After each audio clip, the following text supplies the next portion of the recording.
పొత్తూరి విజయలక్ష్మి గారి హాస్య కథలు. మగపెళ్లి వారమండి. హాల్లో కూర్చుని ఉన్నారు తాతయ్య. వంట వెంకట్రావు హడావిడిగా వచ్చాడు. మీరు చెప్పినట్లే 65, 35 2 వీసలు పట్టి ఉంచమన్నాను అన్నాడు. భేష్, 70, 30 అయితే రుచి తగ్గిపోతుంది అన్నారు తాతయ్య. అవును, అందులో మన ఇంట్లో బ్రాహ్మీ ముహూర్తం మొదలు అర్ధరాత్రి దాకా గంటకు కాఫీలు కావాలాయను అన్నాడు వెంకట్రావు. పక్కనే ఉన్నారు పెదనాన్న. బాబాయ్, మేము ఏమైనా అంటే గుడ్డొచ్చి పిల్లని వెకిరించడం అంటారు. ఏమిటి హడావిడి చెప్పండి, ఎవరైనా చూస్తే నవ్విపోతారు అన్నాడు కాస్త విసుగ్గా. అట్లాగా, నాకు తెలియదులే. ఏడిసావు గాని నీ పనులు నువ్వు చూసుకో. కాదు, నా కొడుకు పెళ్ళి నా ఇష్టం అంటావా? ఆ మాట ఏదో స్పష్టంగా చెప్తే నోరు మూసుకుని కూర్చుని ఆ వేళకి భుజం మీద ఉత్తరయం వేసుకొచ్చి బస్సు ఎక్కుతాను. ఆ తర్వాత తేడా ఏమైనా వస్తే బాబాయ్ పెద్దవారు నాకు చెప్పలేదేమని మాత్రం అనకు అన్నారు తాతయ్య.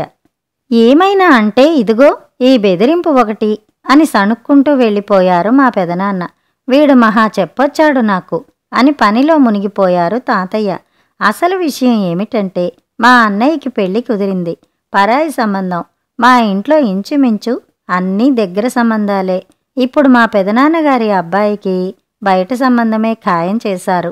అటువైపు పెద్దవాళ్లు తాంబూలాలకి వచ్చినప్పుడు, అయ్యా మీరు పెద్దవారు, మీతో తూగగలమో లేదో అన్నారుట తాతయ్య గారితో.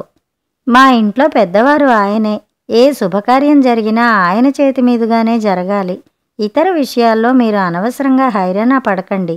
ఇకపోతే పెళ్లిలో భోజనాలు మాత్రం దర్జాగా ఉండాలి. మా ఇంట్లో శుభకార్యం అంటే అందరూ ఎదురు చూస్తారు అన్నారుట తాతయ్య. అయ్యో, ఎంత మాట! మా సాయశక్తులా చేస్తాం అన్నారుట వాళ్ళు. ముహూర్తం పెట్టారు. పెళ్లి హడావిడి మొదలయింది. మేము పెళ్లికి తరలి వెళ్లాలంటే ఆడవాళ్లకో బస్సు, మగవాళ్లకి ఒక బస్సు. పెళ్లి కొడుకు కారు ఉండనే ఉంటుంది. పెళ్లి అని తెలియగానే మా ఆస్థాన వంటవాడు వెంకట్రావు వచ్చి వాలిపోయాడు. చెప్పండి పెద్దయ్య గారు, పెళ్లి కొడుకుని చేసే రోజున వంట ఏమిటి? సత్యనారాయణ వ్రతానికి ఏం చేయిద్దాం అన్నాడు. మన ఇంట్లో మాట సరేలే వెంకట్రావు, అది నీకు నల్లేరు బండి మీద నడక. పెళ్లివారు కొత్తవారు, పైగా పల్లెటూరు. మనమేమో ఇంతమంది బంధువుల్ని వెంట పెట్టుకు వెళ్తున్నాం. అటూ ఇటూ అయితే మాట దక్కదు. ఛార్జీలు ఇస్తాను, నువ్వోసారి చూసొస్తావేమిటి అన్నారు. ఓ, దానికేం భాగ్యం, వెళ్ళి చూసొస్తే పోయే అన్నాడు వెంకట్రావు. అట్లాగే వెళ్ళొచ్చాడు. అంతా బాగానే ఉంది. గాడి పొయ్యి, పాత్ర సామాను అన్నీ సలక్షణంగా ఉన్నాయి. కాకపోతే శుద్ధ పల్లెటూరు, ఏవీ దొరకవు. మరి మన ఇంట్లో గంటకి కాఫీలు కావాలి, పంటి కిందకి పలహారాలు కావాలి. వాళ్ళు ఈ బస్తీ మర్యాదలు చెయ్యగలరా అని అనుమానం అన్నాడు. కాసేపు ఆలోచించి, వెంకట్రావు, ఓ పని చెయ్యి, నువ్వు మాతో పాటు వచ్చేయి. వంట పందిట్లో నువ్వు ఉన్నావంటే ఇక నాకు నిశ్చింత అన్నారు తాతగారు. దానికేం భాగ్యం, వస్తే పోయే అన్నాడు వెంకట్రావు. తాతయ్య ఊపిరి పీల్చుకున్నారు. వెంకట్రావు ప్రయాణం అయిన దగ్గర్నుండి ఒకటే హడావిడి. పెద్దయ్య గారు, మరి మంచి కాఫీ పొడి అక్కడ దొరుకుతుందో లేదో, మన దత్తాత్రేయుడి కొట్లో కాఫీ పొడి పట్టుకెళ్దామా అన్నాడు. నిజమే, కాఫీ బాగుండకపోతే పెళ్ళేం రాణిస్తుంది అన్నారు తాతయ్య. అది మొదలు సందడి. వెంకట్రావు, బంతిమీద వంకాయ కూర లేకపోతే ఏం బావుంటుంది? భేషైన వంకాయ కూరకి మరి గరువు వంకాయలు కావాలి.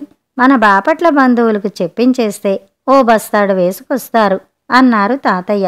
బంధువులు 3 రోజుల ముందే వస్తారు. వాళ్ళు వస్తూ తెస్తే వాడిపోతాయి. మా తోడల్లుడికి కబురు పెడితే సాయంత్రం కోయించి మనం బస్సెక్కే వేళటికి తెచ్చేస్తాడు అన్నాడు వెంకట్రావు. ఇలా జాబితా హనుమంతుడి తోకలా పెరిగిపోయింది. అక్కడ కందిపప్పు లక్కలా ఉడుకుతుందో లేదో అని 25 వీసల పప్పు మూట కట్టించారు. గోంగూర, మిరప్పళ్ళు, కుండెడు వెన్నపూస, ఆనుపానులన్నీ సరే, మరి అన్నం మాట ఏమిటో అనుకుని 6 బస్తాల సన్న బియ్యం సిద్ధం చేశారు. ఇంకా తెల్లబెల్లం దగ్గర్నుంచి తాటాకు విసనకర్రల దాకా 100 సాల్తీలు సిద్ధం చేశారు. వీళ్ల హడావిడి చూస్తే రుబ్బురోళ్ళు తిరగళ్ళు కూడా వేసేట్లు ఉన్నారు అని విసుక్కున్నారు పెదనాన్నలు బాబాయిలు. ఒక బస్సు మీద చుట్టాల పెట్టెలు, బేడలు, రెండో బస్సు మీద ఈ సామాన్లు. వీటిని చూసేందుకు జమాజెట్టీల్లాంటి మనుషులు, అసిస్టెంట్లతో వెంకట్రావు అందరం బయలుదేరి పెళ్ళికెళ్ళాం. మా ఇంట్లో అన్ని పెళ్ళిళ్ళలాగానే ఆ పెళ్ళి బ్రహ్మాండంగా జరిగింది. వంట దగ్గర వెంకట్రావుదే పెత్తనం. ఆడపెళ్లివారి వైపు వంటవాళ్ళు కూరలు తరగడం, పప్పు రుబ్బడం, లడ్లు కట్టడం వగైరా సహాయాలు చేశారుట. అప్పగింతలు అయ్యాక వెంకట్రావు వద్దంటున్నా వినకుండా కన్యాదాత పంచల చాపు పెట్టి 116 ఇచ్చారుట. అటువైపు పెద్దలంతా ఇటువైపు పెద్దల దగ్గరికి వచ్చి, అయ్యా, ఏం వంటలు, ఏం వైభోగం! జిహ్వ లేచి వచ్చిందంటే నమ్మండి, మా ఇంట్లో ఇంకో 4 ఆడపిల్లలుంటే అందరికీ మీ ఇంటి సంబంధమే చేసేవాళ్ళం అన్నారుట వినయంగా. కథ సమాప్తం.